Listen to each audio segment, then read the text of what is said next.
Hey guys, how's it going? Tyler here, and today I'm going to be showing you guys how to change the transmission fluid on the manual transmission version of an 11th-gen Toyota Corolla. Now, of course, this guide only applies to the manual transmission variant, as the CVTs are completely different.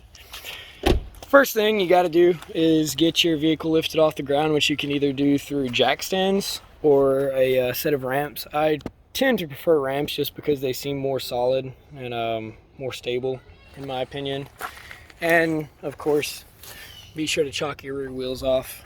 Don't want you getting hurt during this. The C62 transmission in particular uses a low viscosity 75 weight gear oil, and this is the actual Toyota formula. It is a quart or a liter, roughly over a quart. You can use other brands of gear oil as long as it's similar in characteristic, but I've run AMSOIL in here and the shifts just don't feel as good as they did before as the mileage goes up, unlike they did with the Toyota fluid. So to get started, you're going to want to remove your factory airbox or your aftermarket intake like I have in this case. Either way, it's the exact same. You unplug your mass airflow sensor harness, and then underneath here you've got 3 10mm bolts that can be removed. Of course, when you remove your intake, make sure you cover your throttle body with something. In this case, I have a small rubber glove that fits perfectly around the hose clamp, around the coupler.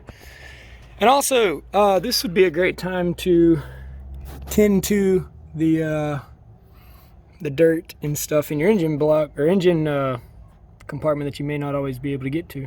For example, check out that little guy. No bueno.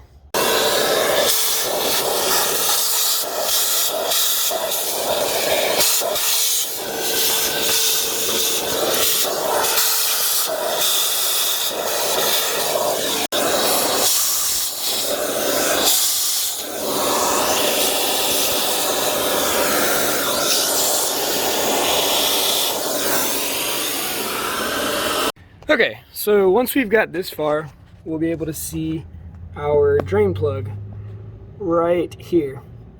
Now, this is a 19mm bolt, and of course, as you guys can see, there's a good wall around it. So what that means is it's going to accumulate dust and dirt and sand and rocks and whatnot in there. So, of course, be sure to pull that out or clean around it with a vacuum or a rag or a brush beforehand, so you're not putting all that into your transmission.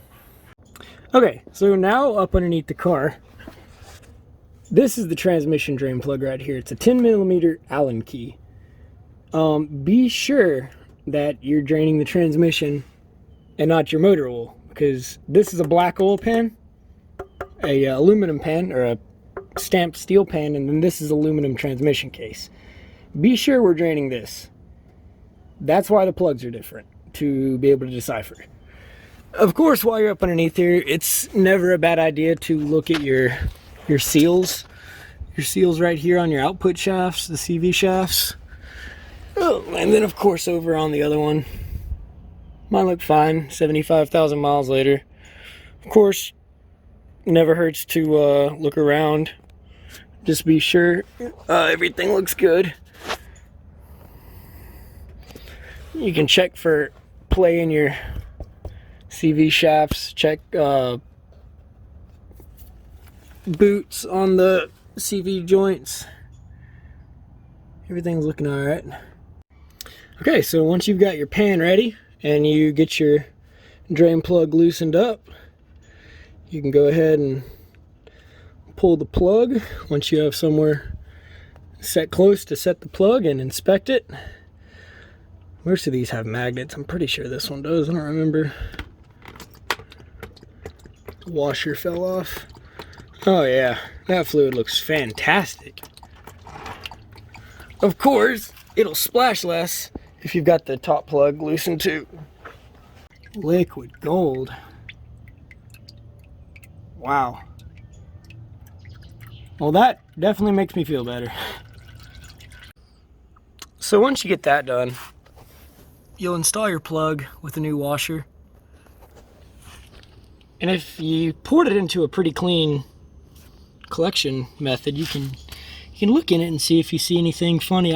I see like hardly any metallic flakes in here. Most of what you see is either sand from earlier when this thing was in the backyard, or air bubbles. Looks like a majority of air bubbles, but I'm not seeing anything concerning, so that's good.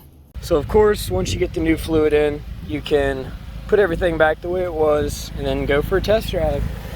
Definitely keep an eye on underneath the pan, or underneath the case, just to make sure you don't have any leaks. And yeah, you should be good to go. So thank you all for watching this video, and I hope this was helpful to at least one person, and that'll make it all worth it. See you guys later.